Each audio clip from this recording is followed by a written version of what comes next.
kasi Kristiyano niya tayo po ay nadadayanan naman ng kaaway. Hindi natin sukat ang malangin Kristiyat na kasingit ang kaaway. Kaya tayo po ay pinapaalalahanan malagi ng ating mga Panginoon sa pamulit ng salita ng Diyos upang huwag po tayong mahulog sa kamay ng ating mga Panginoon.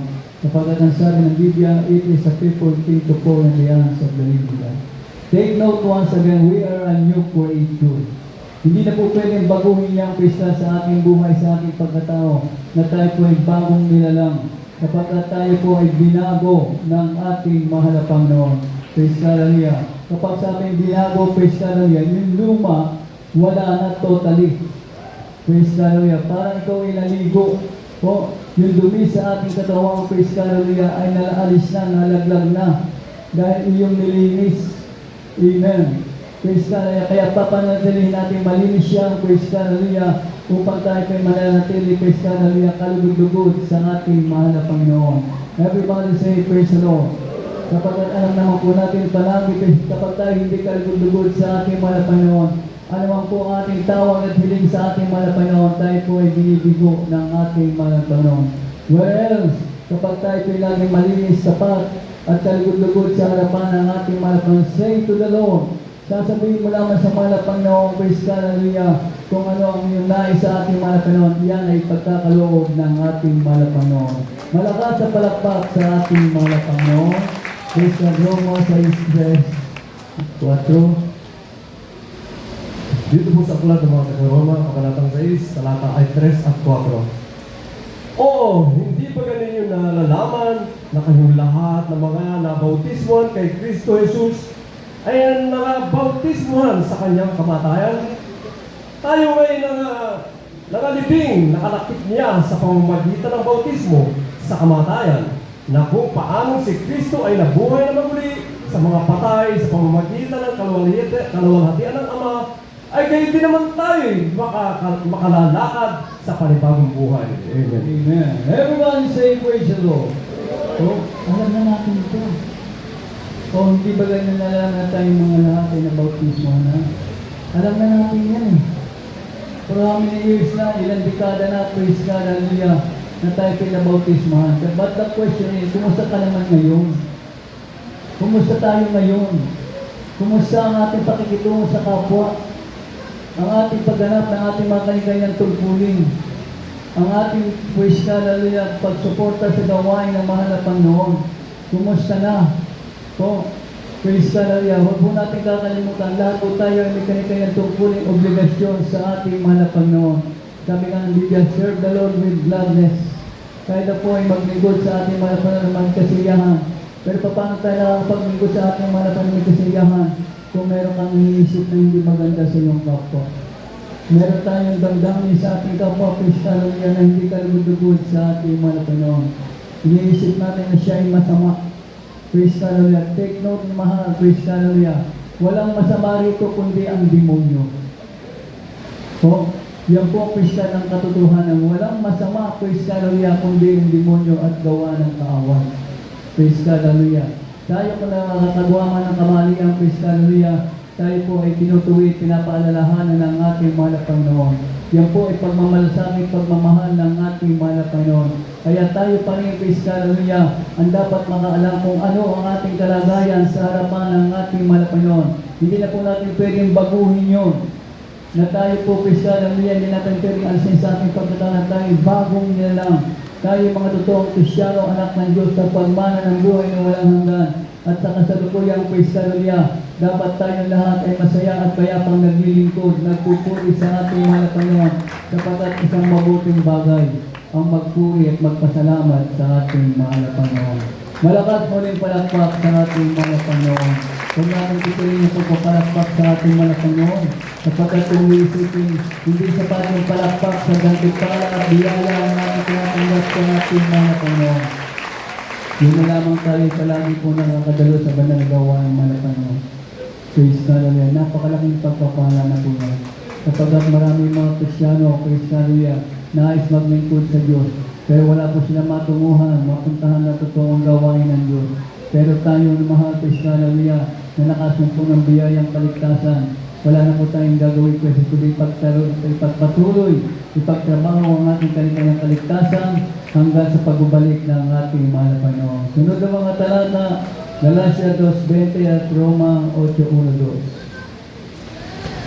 Sa Aklat ng Galacia, Kabanatang 2 at talata 20. Ako'y napako sa cross na kasama ni Kristo, at hindi na ako ang nabubuhay, kundi si Kristo ang nabubuhay sa akin. At ang buhay na kinabubuhay ko ngayon sa laman ay kinabubuhay ko sa pananampalataya. Ang pananampalataya na ito ay sa anak ng Diyos na sa akin ay umibig at ibigay ang kanyang sarili dahil sa akin. Amen. Everybody say praise the Lord. Praise the Lord. Oh, hindi natin pwedeng kalimutan. Pwedeng bawasan na tayo po, Kristiyano niya, yung tao. Oh, yung ating pagkatao, Kristiyano niya, ay kasamang naipako sa krus. Ang ibig sabihin, yung ating dating masamang pamumuhay, pag-uugali at pakikitungo, Kristiyano niya, ipinako na yan sa krus. Kapag ipinako, Kristiyano niya, yung kawayan o dingding, Kristiyano na ginawang sahig, hindi na pwedeng tanggalin yun kapag makakasira yung pagkalindig at pagkasahig niya. Ganun din po tayo mga anak ng Diyos, Kristiyano niya, yung binago na sa atin ang ating mahal na Panginoon, yung inalis sa atin, halimbawa pagmumura, masamang ugali, masama, Kristiyano niya, ng mga kilos, mga pagkitungo sa kapwa, Kristiyano niya, dapat po yung supposed hindi na pinapractice ngayon. Kahit ikaw ay nakasabi natin na argabyado kante, nasaktan, Kristiyano niya, tayo po ay pinaghihinalaan o naman support ng soon. Tatandaan natin ang sabi ng Biblia, vengeance is mine. Alam natin ang salita ng mga Panginoon kahit nga po tayo totoong naargabyado. Kristiyano niya, sabi ng Biblia, conquer evil with good. Kung palito tayo, Kristiyano, sa mabuti, sapagkat ang Diyos ating kinaglilingkuran ay mabuti all times. Amen. Hindi po katuwing ang Kristiyano niya, ay argabyado na ako. Praise God. Halimbawa lang, ang ating nga pong mga pastor, Kristiyano niya, may kapatiran po na nanghihiram, namumutang. O ano po ang sabi ng mga pastor, Kristiyano niya, hindi ako pwedeng magpautang. Ang ginawa, binigyan Kristiyano niya na halaga. O Kristiyano niya, manalangin ka sa mahal na Panginoon na bigyan ka ng ating mahal na Panginoon. Kristiyano, manampalataya ka sapagkat sa atin ng Biblia, mapalad ang tawa ng kanyang tiwala ay ang ating mahal na Panginoon. Amen. Kapag tayo sa Diyos humingi, Kristiyano, hindi ka bibiguin ng mahal na Panginoon. Kapag ikay nilayonin sa iyong kapwa na mabuti, Kristiyano niya, ipasa Diyos mo yan. Hindi tayo, Kristiyano niya, ang gagawa ng ating mga kanyang estilo, kaparaanan. Tanging mahal na Panginoon lamang sapagkat hindi natin pwedeng kalimutan, Kristiyano niya, na tayo po ay napako ng kasama ni Kristo sa krus. Yung ating buhay, Kristiyano niya, hindi na po natin pwedeng practicing muli yung dati masamang pamumuhay, pananalita, pag-aakusa, sapagkat uulitin ko na ipako na yan sa krus. Kapag binunod mo yan, Kristiyano niya, ikaw ang masasaktan, ikaw ang maapektuhan, Kristiyano niya, para ka Kristiyano niya na nagbato ng isang bagay, Kristiyano niya, na babalik sa iyo. Kaya tayo po ay palaging pinapalalahanan ng ating mahal na Panginoon, sapagkat ito po, Kristiyano niya, ang pag-ibig ng mahal na Panginoon, sapagkat ayaw nga po ng mahal na Panginoon na isa man po sa atin ay mahulog pa sa kamay ng ating mahal na Panginoon, mawala sa paglilingkod sa ating mahal na Panginoon, at ang tanging Kristiyano makakapagligtas, makakapagpatuwid at makakapagbukas ang unawa at puso ng bawat sa atin ay salita ng ating mahal na Panginoon. Everybody say, praise the Lord. Praise the Lord. Muli malakas sa palakpak sa ating mahal na Panginoon. Sa aklat ng Roma 8:1-2. Dito po sa aklat ng mga Roma, Kapitulo 8, ang versikulo po ay 1 hanggang 2. Ganito po ang sinasabi. Ngayon ay walang anumang hatol sa mga kay Kristo Jesus. Sapagkat ang kautusan ng Espiritu ng buhay na kay Kristo Jesus ay pinalaya ako sa kautusan ng kasalanan at ng kamatayan. Amen. There is therefore now. Wala na. O, kapitlas na. Romans 8. Kapitlas sa Spirit.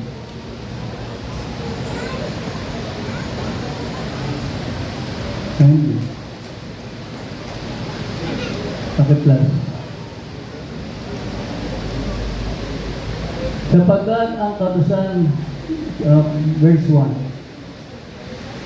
Ngayon ngay wala nang sinumang hatol sa mga anak kay Kristo Jesus. Sapagkat ang katusan ng Espiritu ng buhay na anak kay Kristo Jesus ay tinalaya ako sa katusan ng kasalanan at ng kamatayan. Kaya tayo po, Kristiyan, sasabihin po natin, iba na sa kaibarang Kristiyano. Kakaba yung pagka-Kristiyano natin. Praise God, hallelujah. Iba na. Kapag sinabing iba na, praise God, hallelujah, hindi na po katulad ng dati. Hindi na po katulad ng iba, praise God, hallelujah, na wala sa buong katuhanan. Tayo po, praise God, na iba na, praise God, hallelujah. Ang ating po sinusunod at ginagawa ay puro kalugod-lugod sa ating mahal na Panginoon. Amen. Hindi ka na nakakakita ang praise God, hallelujah, na masamang pag-uugali. Hindi na tayo nariringgang, praise God, na masamang pananalita. Kusanip man ang mga praise God, hallelujah. Yun nga po nabanggit ko kanina kung tayo may naargabyado kung pinasaktan, praise God, hallelujah. Ikaw lang ay magpapasalamat pa rin sa ating mga Pinoon sapagat ang lahat ng bagay para sa anak ng Diyos, ang lahat ng ito'y ating pinapaubaya, lahat sa ating mga Pinoon. Bahala ang Diyos. Amen. Praise God, hallelujah. Sapagat hindi naman po tayo papabayaan at kalimutan ng ating mga Panginoon. Alam natin mga tayo ito ang totoong anak ng Diyos. At lahat ng mga totoong anak ng Diyos, praise God, hallelujah, ay pinagpapala at sinasamahan ng kapangyarihan ng ating mahal na Panginoon. Amen. Kung wala po sana tayo, praise God, hallelujah, ang mahal na Panginoon sa ating katulad na po, hindi mo sukat akalain, praise God, hallelujah. Kahapon mo na mahal. Maaga-aga pa kasi. Praise God, hallelujah. Nung araw ng Biyernes pala, ako po ay lumabas sa aming bahay, sa aming quarter. Meron akong hinahanap. Praise God, hallelujah. Paglabas ko mo na mahal, di ko sukaran, basta na lamang ako ng t-shirt dyan sa hagdan. Wala po nakakakita sa akin, wala akong matawagan. Praise God, hallelujah. Ang pagbaksak ko mo na mahal sa halip na ang ulo ko ito sa pataas ng hagdan, sa baba. Praise God, hallelujah. Kaya yung ulo ko hindi lumampas sa semento. Praise God, hallelujah. At sinalo ng upuan. Na yung upuan, praise God, hallelujah, may nakasapin na tuwalya. Kaya praise God, hallelujah, hindi po nabulbog yung aking katawan na mahal. Iniisip ko ano po ang aking pagpagpupulan sa ating malapang bakit nangyari yun. Praise God, hallelujah. Wala akong masabi, praise God, hallelujah, kundi ang lahat ng bagay pinahintulot ng mahal na Panginoon. Praise God, hallelujah. Hindi ko alam kung ano ang dahilan. Subalit ang iniisip ko, praise God, hallelujah, ang lahat ng ito ay pinahintulot ng ating mahal na Panginoon. Amen. Everybody say, praise the Lord. Praise God, hallelujah. At kahapon na naman, hindi ko sukat akalangin. Praise God, hallelujah, na kami nagbibiyahe ng mga praise God, habang ng praise God, hallelujah, nasa traffic, nakakalagayan. Nang nakahinto, naatasan naman po yung aming sasakyan, praise God, hallelujah, ng malaking truck. Praise God, hallelujah, subalit ng ating mabuting bagay na mahal. Praise God, hallelujah. Bakit nangyari yon? Amen. Ano na naman ang pagkukulang natin sa ating mahal na Panginoon? Ako'y nag-isip din ng mahal, praise God, hallelujah. Subalit mo naman, pinaunawa sa akin ng mahal na Panginoon. Pinahintulot ng mahal na Panginoon para masayayos na dahil dati na po yun na disgrasya. Praise God, hallelujah, nasira yung bumper. Ngayon, obligado na, praise God, hallelujah, na ipagawa. At ang pagpagawa, praise God, hallelujah, ay sagot pa ng insurance. Kaya ang lahat ng bagay na nagagalaw sa atin ay pinahintulot ng mahal na sa mga umiibig na mga anak ng Diyos. Amen. Para po sa ating kabutihan, para po sa ating kaluwagan, sa kagiginhawa po ng ating buhay at paglilingkod sa ating mahal na Panginoon. Kaya uli mga mabuting bagay ang magpuri magpasalamat sa ating mahal na Panginoon. Amen. Praise God, hallelujah. Naalala ko po muli yung mga aksidente nagdaang linggo, one week ago. Nagdako po ng baras. Talagang yung pagpaparami ng isip nakakalungkot. Bakit nangyari